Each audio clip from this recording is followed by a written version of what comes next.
Thank you, gentlemen. Yes, that's right. I'm here with Sneaky and High after that victory over Dignitas.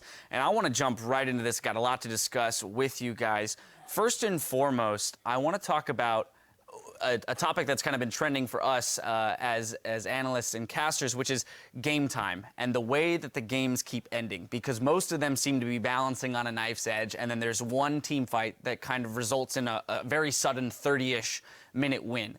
So, High, as the shot caller, how have you kind of noticed this season developing in terms of game flow and style, and how has that kind of fed into the decisions that you're making as a shot caller when directing your team through the mid-game? Well, the game now is different than before. You get changed minions to be relative to your level. So if you're the team that's ahead, your waves are always going to be constantly pushing in.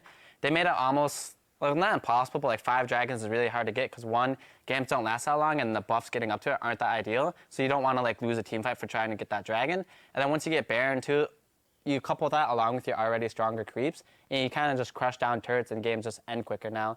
And it's just, with the amount of OP champions that are available right now, games can just snowball that easily since, you know, there's too many to ban and things like that. And you're just going to be like playing versus like a ton of like ridiculous champions that just do a ton and like just end the games quick. So then, Sneaky, how does this change the way that the team is communicating and approaching fights within the game, realizing that that 25-minute Baron call could end the game, right? You don't even have an inhib down, but sometimes that's enough time for a team to end the game. So how does this play into kind of the intensity that you're feeling in comms leading up to these fights? I don't think it's really changed too much, to be honest, between like season 5 and now season 6, where there's like more pressure on an objective because it'll end the game. It's kind of just like we already knew what's going to happen if we lose the fight. We already know what's going to happen if we win the fight. All right, cool.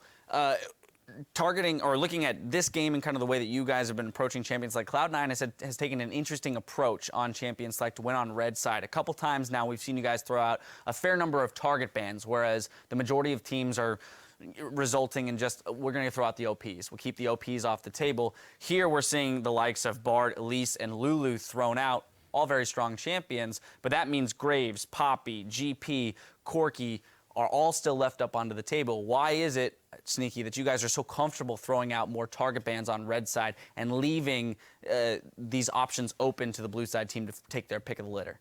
Well, I mean, there's so many of the broken champions right now that you can't ban them all. So if you ban too many of them, you end up just giving blue the one good OP left. Instead, this strat just like opens it up more so we can get potentially 4 if they don't like those champions, but we guaranteed get 2 off the first round and they only get 1. So it just opens it up a bit more. So coupled with that, then we kind of fall into this space where we're looking at team compositions that Cloud9 is running.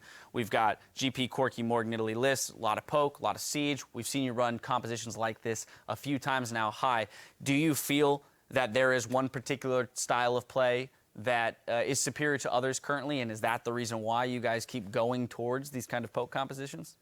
Well, regardless of how ever your team plays, right? There's always different things that will work for different teams. Other teams are really good at poke, other teams are really good at engaging, other teams are really good at split pushing. You have to find which one that you feel comfortable on and also balance that along with what's currently OP in the meta, right? So you have to play what's good and what's good for your team. And it's not necessary that we only play poke or anything like that. It's just that the current champions that are really good adhere to poke. So like Corki, he's really good, Gangplank's really good, and they both kind of poke champions. So it's not like we can only play poke. It's just that relative to what you're picking in the comp is what you want to like make your comp around. And champions support the play style. Yeah. You guys are able to play that, so you can go for it. And now, kind of taking a step back from the game, the dynamic of Cloud9 as a whole. First to you, High. What does it look like behind the scenes in terms of practice and splitting time with Bunny Fufu, and what does that relationship between you two look like in terms of practice?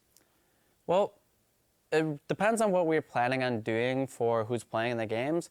I watch Bunny play the games, and he watches me play the games. Granted, he watches me more than I watch him, but as far as scrims go, he does really well in them, and he does not like just as well, if not as good as me. It's just he hasn't been able to translate that the practice into a stage. So I think giving him more chances, I'm sure he could like pull through and like win since he plays just as good as me. And as far as like the dynamic between him and me, it's gone pretty well. He's like a little brother to me, and we work out together. We talk all the time. He's like constantly in my room. He like takes naps in my room too. So it's just like he's like literally around me all the time, and like we're just like learning a lot from each other as people and as players. Great. I mean, a supportive relationship. We look forward to seeing him on the Rift again soon. Sneaky, you're the other half of this whole equation, though, where you're the guy who has to play with two different supports. So for you, the practice dynamic, what is it that you kind of adhere to in terms of maybe making a switch between them, knowing, okay, High's in the game, it changes my play in this fashion, versus Bunny Fufu being in the game, I've got to assume a different play style? Yeah, that is kind of true because I haven't really done it too much so far. I didn't really think I needed to, but when I'm playing with High, he's like usually pretty talkative. He's like asking people questions, and then he's doing the shot call thing.